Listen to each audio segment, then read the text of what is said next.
अभियान लॉन्च किया और वह कब लॉन्च किया? 16 जनवरी वर्ष 2021। कब किया? 16 जनवरी वर्ष 2021। तो क्वेश्चन पूछेगा कि पूरी दुनिया का सबसे बड़ा टीकाकरण अभियान की शुरुआत कब और किसने की? तो याद रखिएगा किसने? भारत। और कब किया है भाई? तो 16 जनवरी वर्ष 2021। और वर्ष 2022 में एक नया दिवस निकल कर आया हम लोग के सामने। 16 जनवरी से 20 दिन मनाते हैं क्या? स्टार्टअप दिवस। कौन सा दिवस? स्टार्टअप दिवस। और याद कीजिए कि मैंने आप लोग को एक क्वेश्चन बताया था, राष्ट्रीय टीकाकरण दिवस। कौन सा? राष्ट्रीय टीकाकरण दिवस। और यह दिवस मनाते हैं कब? 16 मार्च। किस दिन मनाते हैं? 16 मार्च। और 16 मार्च को भी क्यों मनाते हैं भाई? क्योंकि 16 मार्च 1995 ईस्वी को पल्स पोलियो अभियान की क्या होती है? शुरुआत होती है। और उसी के तहत भारत में पोलियो को समाप्त करने का क्या लिया गया? लक्ष्य रखा गया। और भारत पोलियो मुक्त पूरे विश्व का देश वर्ष 2014 में बना। कब बना? वर्ष 2014 में। तो क्वेश्चन पूछेगा कि भारत में टीकाकरण दिवस कब मनाते हैं? तो 16 मार्च। क्यों मनाते हैं भाई? क्योंकि 16 मार्च 1995 को किसकी शुरुआत? पल्स पोलियो अभियान की शुरुआत। और पूरे विश्व का सबसे बड़ा टीकाकरण अभियान 16 जनवरी वर्ष 2021। और ये किसने किया? भारत ने। अब ध्यान से सुनिएगा, पूरी दुनिया में 130 करोड़ आबादी का टीकाकरण करने वाला सबसे कम समय में देश कौन सा है? भारत। लेकिन अगर पूछे कि सबसे अधिक टीकाकरण करने वाला पूरी दुनिया का देश कौन सा है, तो आंसर हो जाएगा आपका चीन। क्या होगा? चीन। दोनों में अंतर समझिए। भारत ने यह उपलब्धि सबसे कम समय में हासिल की। तो क्वेश्चन पूछेगा कि कोविड-19 का टीकाकरण करने वाला सबसे कम समय में दुनिया का सबसे पहला देश कौन सा है? तो भारत। और सबसे अधिक आबादी का टीकाकरण करने वाला देश कौन सा है? तो क्या हो जाएगा? चीन। क्या होगा? चीन। और हम लोग का क्वेश्चन ये था कि 100% टीकाकरण करने वाला भारत का पहला जिला कौन है? तो कौन हो जाएगा? किन्नौर। कौन होगा? किन्नौर। और ये जिला कहाँ था? हिमाचल प्रदेश। ठीक, आगे बढ़े ना।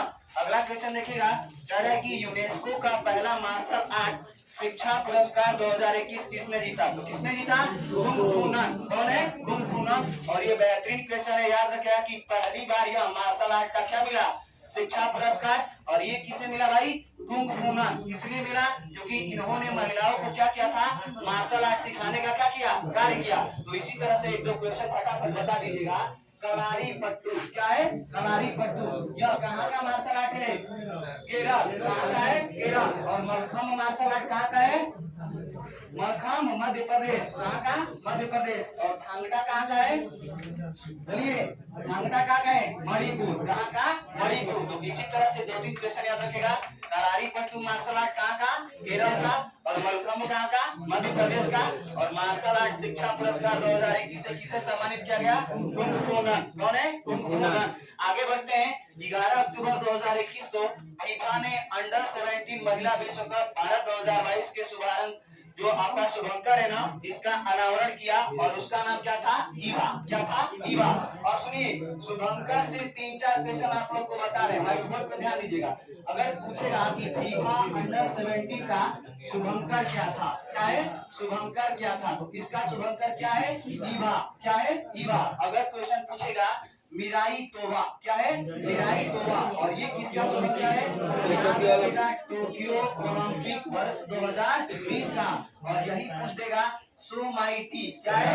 सोमाइटी। और ये किसका है? Para Tokyo Olympic. किसका? Para Tokyo Olympic. लेकिन एक और क्वेश्चन बताइएगा, बिंग ड्वेन ड्वेन क्या है? Bing Dwen Dwen. ध्यान से समझिएगा। अगर पूछेगा कि बिंग ड्वेन ड्वेन किसका शुभंकर था?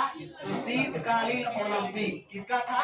शीतकालीन ओलंपिक। और शीतकालीन ओलंपिक वर्ष 2021-22 में कहाँ पे हुआ? बीजिंग चीन। कहाँ हुआ? बीजिंग चीन। तो पूछेगा कि बिंग ड्वेन ड्वेन किसका शुभंकर था? तो शीतकालीन ओलंपिक वर्ष 2021-22 का।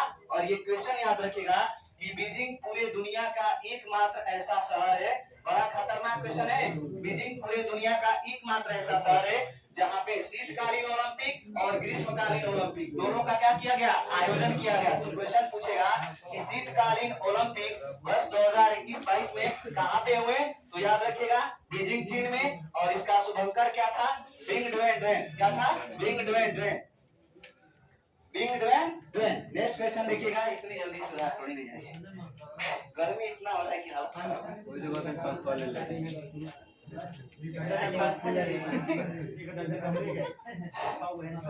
सुनिए, एक शुभंकर और बता दे रहे हैं यहीं पे। अगर पूछेगा ध्यान से समझिएगा, आवाज नहीं। खेलो इंडिया यूथ गेम, इसको भी याद रखिएगा। क्या है? खेलो इंडिया यूथ गेम। अगर इसका पूछे शुभंकर क्या था?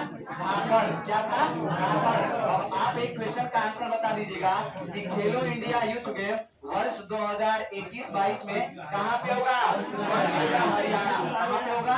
पंचकुला हरियाणा। ये बड़ा बेस्ट क्वेश्चन है, बना भी है। इस क्वेश्चन को याद रखेगा कि खेलो इंडिया यूथ गेम 2021-22 का आयोजन कहाँ पे किया जाएगा? पंचकुला हरियाणा में। और इसका शुभंकर क्या था? तो धाकड़। क्या था? धाकड़। तो हम लोग का क्वेश्चन ये था कि फीफा अंडर 17 का शुभंकर क्या था? ईवा। टोक्यो ओलंपिका मिराइटोवा। और यही पैरा ओलंपिका पूछे तो सोमाइटी। और शीतकालीन ओलंपिक और खेलो इंडिया यूथ गेम का धाकड़। क्या है? धाकड़। लेकिन एक बात बताइए, नमामि गंगे प्रोजेक्ट का शुभंकर क्या है? चाचा चौधरी। क्या है? चाचा चौधरी। तो सभी शुभंकर की बात हो गई। आगे बढ़ते हैं अगले क्वेश्चन पे, ध्यान से सुनिएगा। कह रहा है ना कि पिंक बॉल टेस्ट में शतक बनाने वाली भारतीय महिला खिलाड़ी पहली कौन? स्मृति मंधाना। कौन है? स्मृति मंधाना। और इसी क्वेश्चन का आंसर पूछेगा कि पिंक बॉल का प्रयोग करने हुए पहले शतक लगाने वाले खिलाड़ी कौन है? विराट कोहली। कौन? विराट कोहली। किस देश के खिलाफ? बांग्लादेश। और कब लगाए थे? वर्ष 2019। वर्ष 2019। और एक लास्ट क्वेश्चन बताइएगा कि पिंक बॉल का प्रयोग करते हुए पहली बार मैच का आयोजन कहाँ पे किया गया? ईडन गार्डन स्टेडियम का कोलकाता। ठीक, आगे बढ़ते हैं अगले क्वेश्चन पे, ध्यान से सुनिएगा। कह रहा है ना, वेटिकन में किस भारतीय को पहली बार वर्ष 2022 में संत की उपाधि से सम्मानित किया गया? तो इसका आंसर है देव सहाय पिल्लई। कौन है? देव सहाय पिल्लई। और ये बिलोंग कहाँ से करते हैं? तमिलनाडु। कहाँ से? तमिलनाडु। क्वेश्चन देखिएगा, अक्टूबर 2021 को किस देश ने पहली बार परमाणु पनडुब्बी से हाइपरसोनिक मिसाइल का सफल परीक्षण किया? तो वह देश कौन सा है? रूस। और इसकी मिसाइल का नाम याद रखिएगा, क्या है? जिरकोन। क्या है? जिरकोन। और यह पहली मिसाइल है जिसका परीक्षण किसके द्वारा किया गया? तो परमाणु पनडुब्बी की सहायता से। किसकी सहायता से? परमाणु पनडुब्बी की सहायता से। और याद रखिएगा कि इस मिसाइल का नाम क्या है? जिरकोन। और इसका सफल परीक्षण किसने किया? रूस। किसने किया? रूस। अगले क्वेश्चन पे चलते हैं। लूसी मिशन का संबंध, तो लूसी मिशन का संबंध किससे है? नासा से। ध्यान से समझिएगा, अगर एग्जामिनर आपसे क्वेश्चन पूछेगा कि लूसी मिशन का संबंध किससे है, तो नासा से। और नासा ने इस लूसी मिशन को भेजा कहाँ पे? तो बृहस्पति ग्रह पे। कहाँ पे? बृहस्पति ग्रह। तो अगर क्वेश्चन पूछेगा कि लूसी मिशन को किसने लॉन्च किया? नासा ने। और कहाँ पे लॉन्च किया? तो याद रखिएगा बृहस्पति ग्रह। कहाँ पे? बृहस्पति ग्रह। नेक्स्ट क्वेश्चन आ ही गया, करा कि अक्टूबर 2021 में नमामि गंगे कार्यक्रम का शुभंकर क्या घोषित किया गया? तो क्या हो जाएगा? चाचा चौधरी। क्या होगा? चाचा चौधरी। आगे बढ़ते हैं, चर्चा में रहा किलोहुआ ज्वालामुखी। कहाँ पे? संयुक्त अरब यूएसए। क्या है? यूएसए यानी कि अमेरिका। अब अगला कर रहा है क्वेश्चन कि गुरु घासीदास राष्ट्रीय उद्यान जो है ना, वह तमोर पिंगला वन्यजीव अभयारण्य को मिलाकर 53वां टाइगर रिजर्व बनाया गया। और ये कहाँ पे बना? छत्तीसगढ़। कहाँ पे? छत्तीसगढ़। नेक्स्ट क्वेश्चन कल चर्चा किए थे इस पे, है ना? जिम कार्बेट नेशनल पार्क का नया नाम क्या है? Ramganga national park. और ये कहाँ है? उत्तराखंड। कहाँ? उत्तराखंड। आगे बढ़ते हैं, कह रहे हैं कि डुरंड कप का 130वां संस्करण, तो इस 130वें संस्करण को किसने जीता? एफसी गोवा। ये बात हुई थी। और उप विजेता कौन? Mohammedan sport. क्या है? Mohammedan sport. आगे बढ़ते हैं अगले क्वेश्चन पे, ध्यान दीजिएगा। अगर आपसे पूछे क्वेश्चन ना कि किस कंपनी को हाल ही में महारत्न कंपनी का दर्जा, तो पावर फाइनेंस। क्या है? Power finance. आप पूछे कि पूरे भारत में टोटल महारत्न कंपनियों की संख्या 11, की थी 10। अब बड़ी कौन है? तो power finance corporation. Option number D. Next question देखिएगा, कह रहा है कि चर्चा में रही रासकोस्मेक्स जो वैक्सीन है ना, इसका संबंध किससे है? तो यह है मलेरिया। किससे है? मलेरिया। और बताइएगा कि मलेरिया किस प्रकार की बीमारी? प्रोटोजोआ। किसकी? प्रोटोजोआ। और इसके प्रोटोजोआ का नाम क्या है? प्लाज्मोडियम परजीवी। यानी कि इसके परजीवी का नाम है प्लाज्मोडियम परजीवी। और यह प्रोटोजोआ जनित या कह सकते हैं कि परजीवी जनित क्या है? रोग है। क्या है? रोग है। और विश्व मलेरिया दिवस, विश्व मलेरिया दिवस 25 अप्रैल। किस दिन मनाते हैं? 25 अप्रैल। इतना जल्दी बोल रहे हैं। आगे बढ़ते हैं, ध्यान दीजिएगा अगले क्वेश्चन पे। कह रहा है ना कि मिस इंडिया 2021 का अवार्ड किसे मिला? तो यह है आपकी रश्मि माधुरी। कौन है? Rashmi Madhuri, option number B. Next question देखिएगा, चिकित्सा का नोबेल पुरस्कार कौन था? डेविड जूलियस और आर्नोल्ड कटापोर्टियन। पढ़े थे ना कि जब हमारा स्वास्थ्य खराब होगा तो हम लोग डॉक्टर के पास जाएंगे तो डॉक्टर हमें क्या कहेगा? डेली वाइज खा लो, जूस लो। और हम क्या यूज कर रहे थे? पोटैटो, इसलिए हमारा स्वास्थ्य क्या हो गया? खराब। तो याद रखिएगा, डेविड जूलियस और अर्नेल्ड कटापोर्टियन, इनको कौन सा अवार्ड मिला? तो चिकित्सा का नोबेल प्राइज। किसका? चिकित्सा का।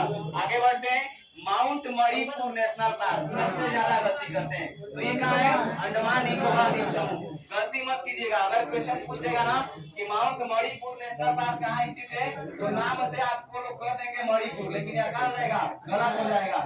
यह कहाँ स्थित है? तो अंडमान निकोबार। कहाँ है? अंडमान निकोबार। आगे बढ़ते हैं, कह रहा है ना बैलोन डी'ओर पुरस्कार 2021 से किसे सम्मानित किया गया? तो यह है आपके रॉबर्ट लेवांडोव्स्की। कौन है? Robert Lewandowski, option number B. आगे बढ़ते हैं, ये अर्जेंटीना का खिलाड़ी है ना, किसे मिला? Lionel Messi. नहीं, इसे नहीं मिला ना। सुनिए बता रहे, आप सुनिए क्वेश्चन को। ये आपका जो बैलोन डी'ओर पुरस्कार है ना, ये फुटबॉल का सबसे बड़ा पुरस्कार है, ठीक। और ये वर्ष 2021 के लिए किसे मिला? तो रॉबर्ट लेवांडोव्स्की। आगे बढ़ते हैं, दिसंबर 2021 को कह रहा है ना कि 56वां ज्ञानपीठ पुरस्कार। ध्यान से सुनिएगा, इस पे चर्चा नहीं न किए थे, इस पे चर्चा कर रहे हैं। देखिए, अगर एग्जामिनर आपसे क्वेश्चन पूछेगा ज्ञानपीठ पुरस्कार, ध्यान से सुनिएगा, कौन सा पुरस्कार है? ज्ञानपीठ पुरस्कार। और यह साहित्य के क्षेत्र में दिया जाने वाला भारत सरकार का क्या है?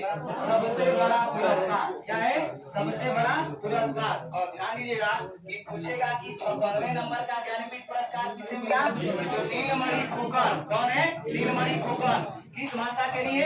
असमिया भाषा के लिए। और यहीं पे पूछेगा, ऑप्शन में देखिएगा, 97वें नंबर का अगर पूछेगा तो ऑप्शन नंबर बी है, दामोदर मौजा। और इनको किस भाषा के लिए? कोंकणी भाषा। कौन सी? कोंकणी भाषा। लेकिन ध्यान दीजिएगा, अगर एग्जामिनर आपसे क्वेश्चन गलती से पूछ लिया कि ज्ञानपीठ पुरस्कार कितनी भाषाओं में? 22 भाषाओं में। यानी कि भारतीय संविधान की 8वीं अनुसूची में शामिल 22 भाषाओं में दिया जाता है। लेकिन पहली बार ऐसा हुआ कि इसके खिलाफ इंग्लिश के लिए भी दिया गया। और आप बता दीजिए कि अंग्रेजी के क्षेत्र में ज्ञानपीठ पुरस्कार किसे मिला? अमिताभ घोष। किसे मिला? अमिताभ घोष। और उनका क्रम कौन सा था? तो 54वां ज्ञानपीठ पुरस्कार। कौन सा? 54वां ज्ञानपीठ पुरस्कार। तो पूछे एग्जामिनर की अंग्रेजी भाषा के लिए पहली बार ज्ञानपीठ पुरस्कार किसे मिला? अमिताभ घोष को। और उनको कौन सा पुरस्कार? 54वां। और 55वां पूछे तो अकीतम अच्युतम नंबूदरी को। और पूछे कि 56वें नंबर का नीलमणि फुकन, असमिया भाषा। और 97वें नंबर का पूछे तो दामोदर मौजा। और इनको किस भाषा के लिए? तो कोंकणी भाषा। कौन सी? कोंकणी भाषा। अब दो स्टैटिक जी के याद रखिएगा, एक ही पूछता है ना कि सर्वप्रथम ज्ञानपीठ पुरस्कार किसे मिला? तो जी शंकर कुरुप को। और नेक्स्ट क्वेश्चन पूछता है कि पहली महिला जिन्हें ज्ञानपीठ पुरस्कार मिला? आशापूर्णा देवी। कौन है? आशापूर्णा देवी। आगे बढ़ते हैं, मेजर ध्यानचंद खेल रत्न पुरस्कार 2021 में किस क्रिकेटर को दिया गया? थोड़ा सा ध्यान से सुनिएगा। तो 2021 में किसे मिला? मिताली राज। किसे मिला? मिताली राज। अगर एग्जामिनर आपसे क्वेश्चन पूछेगा कि मेजर ध्यानचंद खेल रत्न पुरस्कार वर्ष 2021 में कितने खिलाड़ियों को दिया गया? 12। कितने को? 12। अब आप बताइएगा, आवाज नहीं, शांत रहिए। अगर क्वेश्चन पूछे कि मेजर ध्यानचंद खेल रत्न अवार्ड कितने खिलाड़ी को? 12 को। कितने को? 12 को। अब आप लोग में से कितने ऐसे व्यक्ति हैं जो 12 खिलाड़ी का नाम बताएंगे? हाँ, आज भी एक पेन इनाम रहेगा अगर सही से बताएंगे तो। हाँ, चलिए खड़े हो जाइए। आवाज नहीं, 12 खिलाड़ी का नाम होना चाहिए। आराम आराम से बोलिएगा ताकि सबको लिख दे। सुनिए, आवाज नहीं, कोई बीच में हेल्प नहीं करेगा, है ना? ये तुम्हारा पांच बोलिए। कृष्णा नांगल। आवाज नहीं, कृष्णा नांगल। दूसरा प्रमोद भगत। एक। अगला बोलिए। तीसरा अवनी लेखरा। आवाज नहीं, क्यों बोल रहे हैं आप? बोलिए। चौथा सुमित अंतिल। सुमित अंतिल। चलिए अगला बोलिए। आवाज नहीं, बोलिए कमल। 5 रुपए की सवाल है ना? एक मिनट। हाँ बोलिए। सुनील छेत्री। हाँ, सुनील छेत्री। अगला आपका मिताली राज। अगला बोलिए। 5 हो गए ना, 1 2 3 4 5 6। ठीक, 7 नंबर पे बोलिए। रवि दहिया, कंफर्म है ना? चलिए बहुत बढ़िया, आगे बढ़िए। मीरा भाई चानू, चलिए कोई बात नहीं। मीरा भाई चानू, अब आप लोग क्यों बोल रहे हैं? आगे बढ़िए।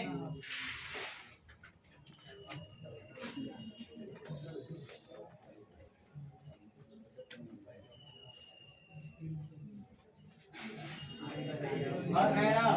और कोई जवाब देना चाहेगा? हाँ, आप लोग में से कोई नहीं? हाँ, खड़ी होकर बताइए। चलिए बैठ जाइए, आवाज नहीं, शांत रहिए, खड़ी हो जाइए। चलिए बताइए, इसमें सुधार कीजिए। हाँ बताइए, उनको पहले बताना दीजिए, है ना? चलिए बताइए, आवाज नहीं, बोलिए बताएंगे कि नहीं? हाँ, ये रहेंगी। हाँ आगे बढ़िए। इनके जगह पे कौन? पी आर सीरीजेस, ध्यान से सुनिएगा, पी आर सीरीजेस। आगे बोलिए। मनप्रीत सिंह, हाँ बोलिएगा मत पीछे से आप लोग, है ना? मनप्रीत सिंह, आगे बढ़िए। हाँ, नीरज चोपड़ा, बोलिए। मनीष नरवाल हुए हैं? नहीं नहीं, चलिए बहुत बढ़िया। मनीष नरवाल, बोलिएगा मत आप लोग पीछे से। 5 रुपये का सवाल है, आवाज नहीं, बोलिए। शांति से रहिए। 1 2 3 4 5 6 7 8 9 10 11 हो गया क्या? 3 4 12। बोलिए एक और, हमारा नहीं, मिताली राज है इधर, बोलिए। लवलीना, बैठ जाइए। सुनिए अब बता रहे हम, अब ये अवार्ड किसी को नहीं जाएगा। सुनिए क्या कर दिया इसमें, आप लोग विस्तृत रूप से बताए लेकिन फिर भी गलत बता दिया ना। सुनिए, मैंने बताया था ना आप लोग को, राजीव गांधी खेल रत्न अवार्ड वर्ष 2021 के लिए कितने लोगों को? 12। कितने? 12। और मैंने कितनी आसान तरीके से बताया था आप लोग को कि पैरा ओलंपिक के कितने खिलाड़ी? 5। और टोक्यो ओलंपिक के कितने? 3। कितने? 3। एक महिला क्रिकेटर और एक फुटबॉल। कौन? एक फुटबॉल।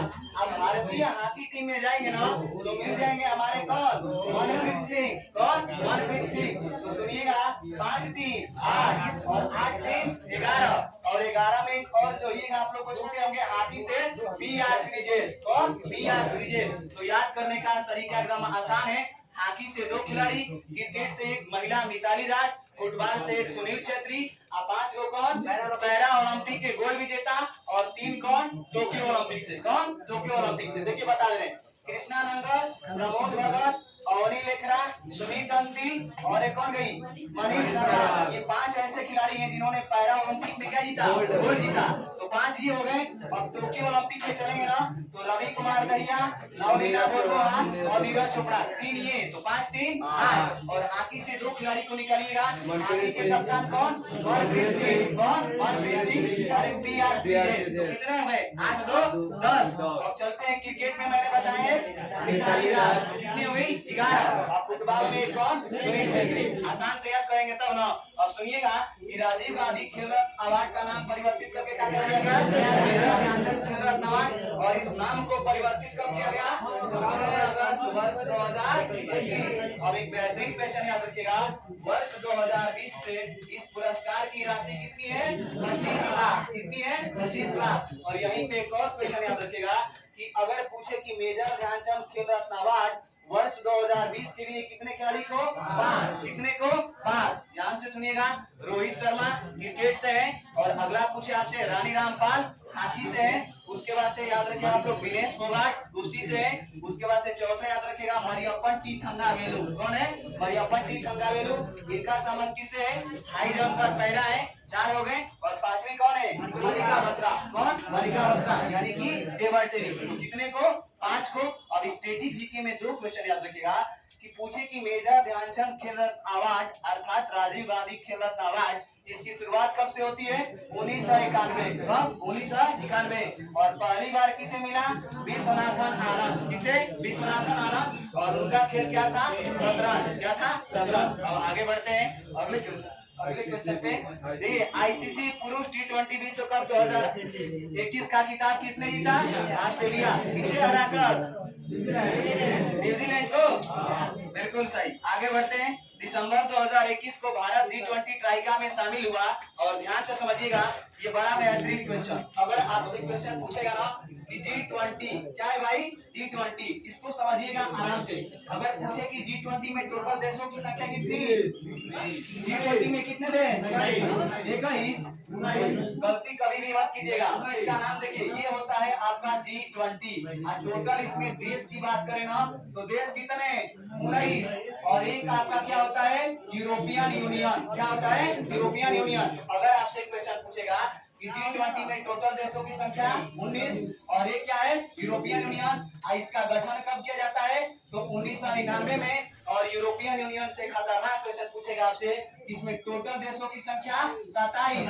पहले कितनी थी? 28। लेकिन एक भाग गया। कौन? ब्रिटेन। कौन भाग गया? ब्रिटेन। तो एग्जामिनर आपसे क्वेश्चन पूछेगा कि यूरोपियन यूनियन में टोटल देशों की संख्या 27, भगा कौन? ब्रिटेन। अब आपसे क्वेश्चन पूछा जाएगा कि जो ये G20 है ना शिखर सम्मेलन, इसका वर्ष 2021-22 में क्या बना?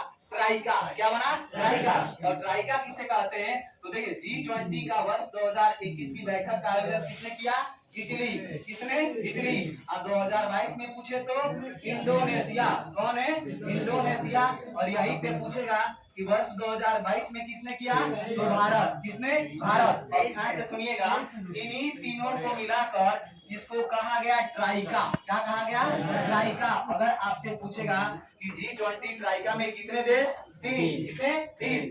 और वर्ष 2021 में पूछे इसकी बैठक का आयोजन कहाँ पे? इटली में। 2022 में इंडोनेशिया में और 2023 में भारत में। ध्यान से सुनिएगा, पहली बार घोषणा हुई थी कि भारत इसकी मेजबानी वर्ष 2022 में करेगा, लेकिन हाल ही में कोविड-19 के कारण भारत अब इसकी मेजबानी कब करेगा? वर्ष 2023 में। तो पूछेगा कि G20 ट्राइका में कितने देश? 3। कौन कौन? Italy, Indonesia, Bharat. और G20 की बैठक वर्ष 2021 में कहाँ पे हुई? इटली में। 2022 में इंडोनेशिया और 2023 में भारत। अगर पूछेगा कि G20 में टोटल देश 19 है और एक क्या है? European union. और यूरोपियन यूनियन में कितने देश? 27। अब भगा कौन? ब्रिटेन। लेकिन एक बात बताइए, ब्रिटेन की भगने के कारण जो आपका ब्रिटेन भगा है ना, इसकी घटना को किस नाम से जाना जाता है? ब्रेक्जिट। क्या कहते हैं? ब्रेक्जिट। तो एग्जामिनर जब क्वेश्चन पूछेगा कि ब्रिटेन की हटने की जो घटना है ना, उसे किस नाम से जानते हैं? ब्रेक्जिट से। और ब्रिटेन के भागने के कारण टोटल देश 27। और इस यूरोपियन यूनियन का मुख्यालय कहाँ? Brussels, Belgium. कहाँ है? Brussels, Belgium. आगे बढ़ते हैं। ये हो गया ना। अब कुछ रामसर साइट है। क्या है? रामसर साइट है, इस पे चर्चा कर दे रहे हैं। अगर एग्जामिनर क्वेश्चन पूछेगा रामसर साइट से, तो आप बताइएगा कि रामसर कन्वेंशन पहली बार कब और कहां हुआ? सुनिए, ये क्वेश्चन समझिएगा। अगर पूछेगा रामसर कन्वेंशन क्या है हमारा? Ramsar convention. ध्यान से समझिएगा, अगर पूछे कि रामसर कन्वेंशन होता है कब? तो 2 फरवरी वर्ष 1971। कब होता है? 1971। और ये कन्वेंशन कहाँ होता है? ईरान। कहाँ होता है? ईरान। और ईरान का एक शहर है जिसका नाम क्या है? रामसर। यहीं पे यह बैठक होती है, इसी कारण इसे हम लोग क्या कहते हैं? Ramsar convention. और ये होता है कब? तो 2 फरवरी 1971। इसीलिए 2 फरवरी को कौन सा दिवस? कौन सा? आर्द्र भूमि दिवस। कौन सा? विश्व आर्द्र भूमि दिवस। अगर आपसे पूछे ना कब मनाते हैं, तो 2 फरवरी। किस दिन? 2 फरवरी। अब ध्यान से सुनिएगा, इस रामसर कन्वेंशन में भारत शामिल कब होता है? 1982। कब? 1982। लेकिन भारत में इसके 2 शहर शामिल हो जाते हैं कब? 1981 में। पहला कौन? तो केवलादेव घाना पक्षी अभयारण्य। कौन सा? केवलादेव नेशनल पार्क भी कह सकते हैं, चाहे घाना पक्षी अभयारण्य। और दूसरा हम लोग का क्या था? चिल्का झील। क्या है? चिल्का झील। तो सबसे बेहतरीन यही पूछता है ना कि भारत में अगर पूछे कि पहली रामसर साइट कौन सी है? चिल्का झील। कौन? चिल्का झील। और पूछेगा कि वर्तमान में भारत में टोटल रामसर साइटों की संख्या 50। कितनी है? 50। और किसी भी राज्य में सबसे अधिक रामसर साइटों की संख्या उत्तर प्रदेश। कितने भाई? 10। कितने? 10। अब आप बताइएगा, यहीं पे क्वेश्चन आप हम लोग का ऑप्शन दिया है ना कि धोल वन्य जीव अभयारण्य और भदवाना। और इसमें दिया है कि सुल्तानपुर और भिंडावास। तो ध्यान से समझिएगा, सुल्तानपुर और भिंडावास ये कहाँ के हैं? हरियाणा के। और थोन और भदवाना ये कहाँ के थे? गुजरात के। कहाँ के? गुजरात के। तो मैं एक बार बता दे रहा हूँ आप लोग को। पहली बार पूछे 42वीं रामसर साइट, तो ये हमारी कौन सी थी? याद रखिएगा, लद्दाख का कसोकर आर्द्रभूमि। कौन? लद्दाख का कसोकर आर्द्रभूमि। और इसके बाद से 4 ड्यूटी, कौन? 4 जो आप लोग को दिया है, थोल झील, उसके बाद भदवाना, सुल्तानपुर और भिंडावास। तो 4 जुटे तो कितने हो गए? 46। कितने? 46। और उसके बाद से एक जुटा कौन सा? हैदरपुर वेटलैंड्स। कौन है? हैदरपुर वेटलैंड्स। और ये कहाँ का? उत्तर प्रदेश का। तो कितने हो गए? 47। और उसके बाद से फिर 2 जुट गए, कौन कौन सा? तो एक है आपका बखीरा। क्या है? बखीरा। और एक कौन सा है? खिजड़िया। क्या है? खिजड़िया। टोटल कितने? 4। तो भारत में टोटल रामसर साइटों की संख्या 4। और किसी भी राज्य में सबसे अधिक उत्तर प्रदेश। कहाँ? उत्तर प्रदेश। और मैंने उत्तर प्रदेश के 10 रामसर साइटों का नाम लिखवाया है, एक एक जिले के अनुसार। और यूपी पुलिस और चाहे एसआई हो, उसके लिए सबसे महत्वपूर्ण क्वेश्चन बनते हैं यहीं से। ठीक, तो पूछे कि विश्व आर्द्र भूमि दिवस कब मनाते हैं? 2 फरवरी। और एक थ्योरी लेवल का क्वेश्चन एग्जामिनर बेहतरीन बनाता है कि रामसर कन्वेंशन का संबंध किससे है? आर्द्र भूमि। किससे है? आर्द्र भूमि। बात समझ में आ गई? रहने दीजिए यहीं तक, फिर आगे बात करेंगे ना। बड़ी बहुत